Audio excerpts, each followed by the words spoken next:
নমস্কার, কাকলিস কুকিং হাবের নতুন আরেকটি ভিডিওতে আপনাদের সবাইকে স্বাগত। আজ আমি চলে এসেছি পটলের আরেকটা নিরামিষ রেসিপি নিয়ে। এই রেসিপিটা কিন্তু খুবই পুরনো দিনের একটা রেসিপি, কিন্তু স্বাদে অসাধারণ। তাহলে চলুন কথা না বাড়িয়ে আমি রেসিপিটা বানিয়ে ফেলি, আর আমার সাথে থেকে আপনারা এটা দেখতে থাকুন। রেসিপিটার জন্য আমি 9টা পটল নিয়েছি, কচি পটল। পটলগুলো ভালো করে ধুয়ে পরিষ্কার করে তারপরে সবগুলো ভালো করে মুছে নিয়েছি। এখন আমি একটা ছুরি দিয়ে প্রত্যেকটা পটলের উপরের যে পাতলা খোসা থাকে সেটাকে চেঁচে তুলে ফেলবো। পুরো খোসা যেভাবে আমরা অন্য সময় ছাড়িয়ে নিই সেভাবে কিন্তু এটা করা যাবে না, এইভাবে চেঁচেই উপরের পাতলা অংশটা তুলে ফেলতে হবে। আর এই সময় যদি একটু আধটু থেকেও যায় খোসা, তাহলেও কিন্তু কোনো রকম সমস্যা হবে না। সমস্ত পটলগুলো আমি একইভাবে রেডি করে ফেলেছি। এবারে প্রত্যেকটা পটলের সামনের অংশ আর পিছনের অংশটা আমি প্রথমে কেটে বাদ দিয়ে দিচ্ছি।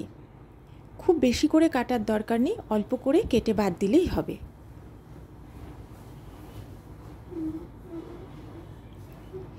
এবারে আমি প্রত্যেকটা পটলের মাঝখান থেকে লম্বালম্বিভাবে চিড়ে নিচ্ছি। এটাও কিন্তু একটু সাবধানে করতে হবে, যাতে পটলের তলার দিকের অংশটাও যেন পুরোটা চিড়ে না যায়। এবারে খুব হালকা হাতে আমি আঙুল দিয়ে এটাকে একটু ফাঁক করে নিয়ে একটা চামচের পিছনের অংশ দিয়ে এর ভেতরে যা যা অংশ আছে, দানা বা যে শাঁস অংশ আছে, সেটা পুরোটা আস্তে আস্তে বার করে নিচ্ছি। এটা কিন্তু খুব সাবধানেই করতে হবে যাতে পটলটা ভেঙে না যায়। এবার দেখুন আমি সবটাই দেখিয়ে দিচ্ছি, আস্তে আস্তে পুরোটা কিন্তু আমি বার করে নিচ্ছি।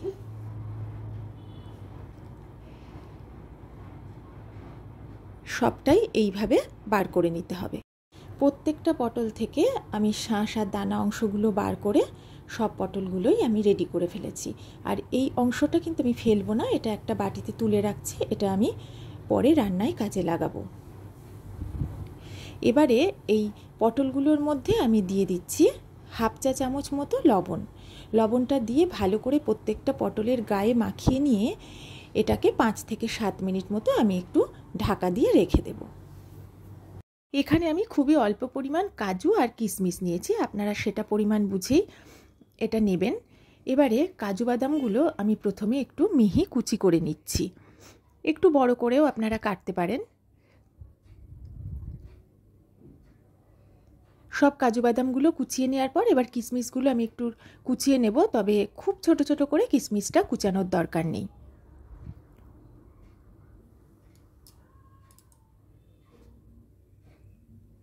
এখানে আমি নিয়েছি 1 টেবিল চামচ পোস্ত, আর নিয়েছি সাদা তিল। আমি সাদা তিলটা 1 টেবিল চামচের একটু বেশি নিয়েছি। আর এদিকে নিয়েছি 10-12টা কাজু বাদাম। আর নিয়েছি 1 টেবিল চামচ মতো কিশমিশ। একটা মিক্সির জার নিয়ে এর মধ্যে তিল, পোস্ত আর কাজু বাদামটা প্রথমে আমি দিয়ে দিলাম। আপনারা তিলের বদলে চারমগজও ব্যবহার করতে পারেন, আমি রান্নায় তিল ব্যবহার করাটা বেশি পছন্দ করি তাই তিল দিয়েছি। এবার এই সব কিছু প্রথমে শুকনো অবস্থায় গুঁড়ো করে নিয়ে এর মধ্যে আমি দিয়ে দিচ্ছি কিশমিশ। কিশমিশটা একটু ধুয়ে নিয়েছি। এবার এর মধ্যে অল্প একটু জল দিয়ে এই সব কিছুর একটা মিহি পেস্ট বানিয়ে নেব। আমি হাফ কাপ মতো ছোলার ডাল ভিজিয়ে রেখেছিলাম 7-8 ঘন্টা, খুব ভালোভাবে ভিজে গেছে। এবার এটার একটা মিহি পেস্ট করে নেব। এবারে একটা মিক্সির জার নিয়ে পটলের যে ভিতরের অংশটা আমি বার করে রেখেছিলাম সেটা ঢেলে দিলাম। এবার আমি এর মধ্যে দিয়ে দিচ্ছি খুব অল্প পরিমাণ হাফ চা চামচ মতো জল। এবার এটার একটা মিহি পেস্ট আমি বানিয়ে নিলাম। গ্যাসে একটা কড়া বসিয়ে দিয়ে আমি এর মধ্যে দিয়ে দিলাম 2 টেবিল চামচ মতো সর্ষের তেল। তেলটা প্রথমে খুব ভালো করে গরম করে নিয়ে আমি এর মধ্যে দানা শাঁস বের করে রাখা পটলগুলো সব দিয়ে দিলাম। প্রথমে গ্যাসের ফ্লেমটা মিডিয়াম টু হাইতে রেখে আমি মিনিটখানেক পটলগুলো নেড়েচেড়ে ভেজে নেব। তারপরে গ্যাসের ফ্লেম লো টু মিডিয়ামে করে ঢাকা দিয়ে পটলগুলো ভাজবো যতক্ষণ না পটলগুলো অন্তত 60% সেদ্ধ হয়ে যায়। এইভাবে সব পটলগুলো ভেজে তুলে নিয়েছি। এবার এইগুলোকে আমি একটু ঠান্ডা করে নেব।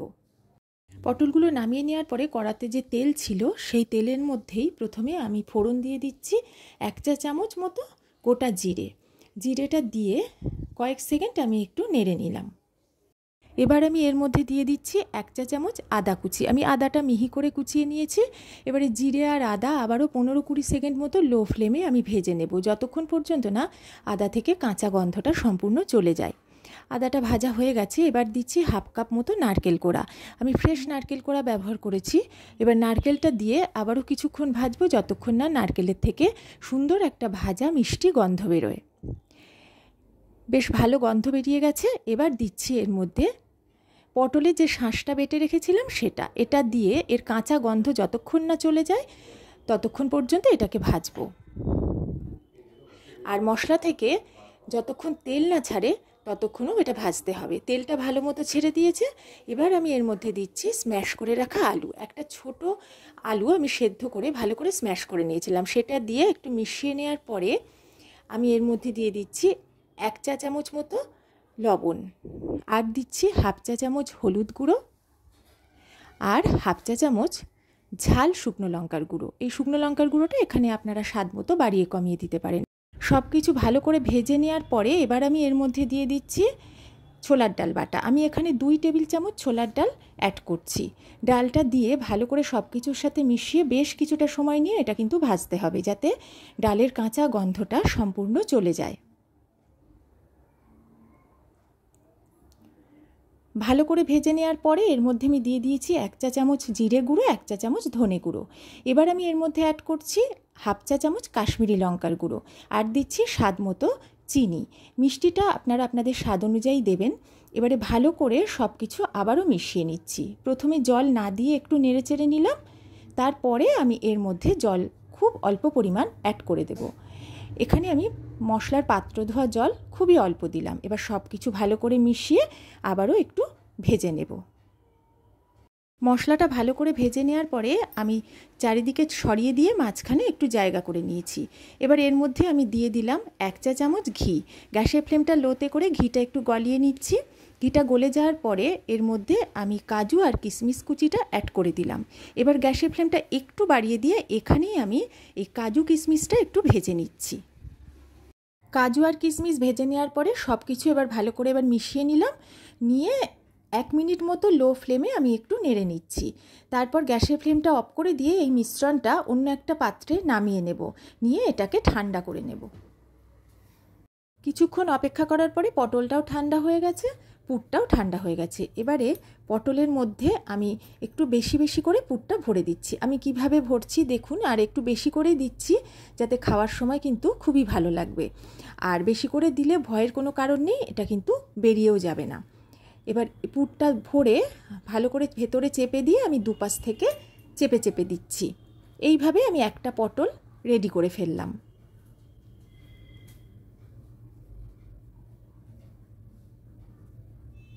এবার আরেকটাও আমি করে আপনাদের দেখিয়ে দিচ্ছি।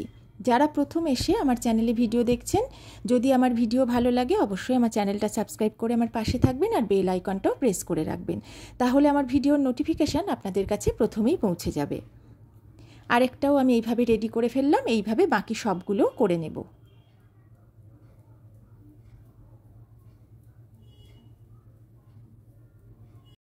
গ্যাসে আবার একটা কড়া বসিয়ে দিয়ে আমি এর মধ্যে দিয়ে দিচ্ছি 2 টেবিল চামচ সর্ষের তেল। তেলটা গরম হয়ে যাওয়ার পরে আমি এর মধ্যে ফোড়নে দিয়ে দিলাম 1 চা চামচ গোটা জিরে, একটা তেজপাতা আর একটা চেরা কাঁচা লঙ্কা। এবারে ভালো করে ফোড়নটা আমি 30 সেকেন্ড মতো ভেজে নিচ্ছি।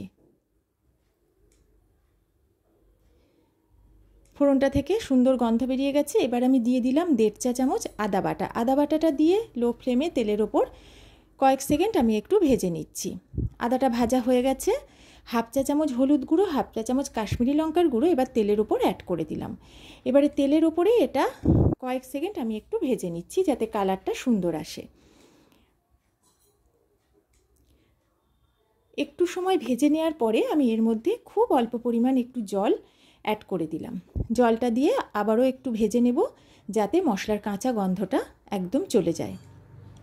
মশলাটা ভাজা হয়ে গেছে, তেল ছেড়ে দিয়েছে। এবারে আমি নিয়েছি 1 চা চামচ ধনিয়া গুঁড়ো, 1 চা চামচ জিরে গুঁড়ো। এটা আমি এর মধ্যে অ্যাড করে দিলাম, আর দিয়ে দিলাম খুব অল্প পরিমাণ একটু জল। এবারে সব কিছু আবারও বেশ ভালো করে কষিয়ে নিচ্ছি, যাতে মশলার কাঁচা গন্ধ চলে যায় আর তেল ছেড়ে দেয়। মশলা থেকে তেল ছেড়ে দিয়েছে। এবার আমি এর মধ্যে অ্যাড করে দিলাম টমেটো পেস্ট। 2টো মিডিয়াম সাইজের টমেটো আমি পেস্ট করে নিয়েছি। এবার এটাকে আমি মিডিয়াম ফ্লেমে ভেজে নিচ্ছি। ভালো করে ভাজা হয়ে গেছে, কাঁচা গন্ধও চলে গেছে, তেলও ছেড়ে দিয়েছে। এবারে এর মধ্যে দিয়ে দিলাম কাজু, পোস্ত আর তিল বাটা। এটা দিয়ে ভালো করে মিশিয়ে নিয়ে বেশ কিছুটা সময় লো ফ্লেমে কষিয়ে নিচ্ছি। কষানোটা হয়ে গেছে, তেল ছেড়ে দিয়েছে, কাঁচা গন্ধও চলে গেছে। এবারে এর মধ্যে স্বাদ মতো লবণ আর চিনি অ্যাড করে দিলাম, দিয়ে ভালো করে মিশিয়ে নিয়ে লো ফ্লেমে ঢাকা দিয়ে আমি 2 মিনিট রান্না করে নেব। 2 মিনিট পরে ঢাকাটা তুলে নিলাম, মশলাটা সুন্দরভাবে কষানো হয়ে গেছে। এবার এর মধ্যে পরিমাণ মতো গরম জল অ্যাড করলাম, যেহেতু বেশি ঝোল হবে না জলটা অল্পই দিলাম। এবার ভালো করে এটা মিশিয়ে নিচ্ছি। প্রথমে হাই ফ্লেমে 2 মিনিট ফুটিয়ে নিলাম, তারপরে আমি গ্যাসের ফ্লেম লো করে দিয়ে পুরভরা পটলগুলো আমি সব ঝোলের মধ্যে আস্তে আস্তে দিয়ে দিচ্ছি। এবারে গ্যাসের ফ্লেম প্রথমে মিডিয়াম টু হাইতে করে আমি ফুটিয়ে নেব, তারপরে গ্যাসের ফ্লেম লো টু মিডিয়ামে করে ঢাকা দিয়ে আমি 5 মিনিট রান্না করে নেব। ঢাকাটা তুলে নিলাম। আমি প্রথমে 5 মিনিট ঢেকে রাখার পরে ঢাকা তুলে একটু নেড়ে চেড়ে দিয়েছিলাম, তারপরে আবারও 2 মিনিট আমি ঢেকে রেখেছিলাম। এবার ঢাকাটা তুলে আমি একটু চারপাশ থেকে নেড়ে দিচ্ছি। গ্রেভিটা কিন্তু কমে এখন একদমই ঠিকঠাক আছে, আমি এমনই গ্রেভি রাখবো। আর পটলও কিন্তু সেদ্ধ হয়ে গেছে, ভাজার সময় প্রায় সেদ্ধ হয়ে গেছিলো, আর এখন আরও পুরোটাই সেদ্ধ হয়ে গেছে। এবার তলা থেকেও একটু নেড়ে দেওয়ার পরে আমি এর মধ্যে 1/2 চা চামচ গরম মশলার গুঁড়ো দিলাম আর দিচ্ছি 1 চা চামচ ঘি। এবার এই দুটো জিনিস ভালো করে হালকা হাতে আমি একটু মিশিয়ে দেব। এটা মিশিয়ে দেওয়ার পরে গ্যাসের ফ্লেমটা আমি অফ করে দিয়ে ঢাকা দিয়ে 10 মিনিট স্ট্যান্ডিং টাইমে রেখে আমি গরম গরম পরিবেশন করব। এটা রুটি, লুচি, পরোটার সাথে যেমন খেতে দারুণ লাগে, ভাতের সাথেও খেতে কিন্তু ভীষণই ভালো লাগবে। পুর ভরা পটল আমার একদম রেডি হয়ে গেছে। আমার মতো করে বাড়িতে বানিয়ে একবার দেখবেন, আশা করি আপনাদের ভালো লাগবে। আর বাড়িতে কোনো অতিথি এলে তাদেরও যদি খাওয়ান তারাও খুশি হয়ে যাবে।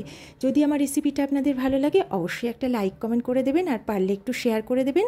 আজকের মতো তাহলে আমি বিদায় নিচ্ছি। সবাই ভালো থাকবেন, সুস্থ থাকবেন।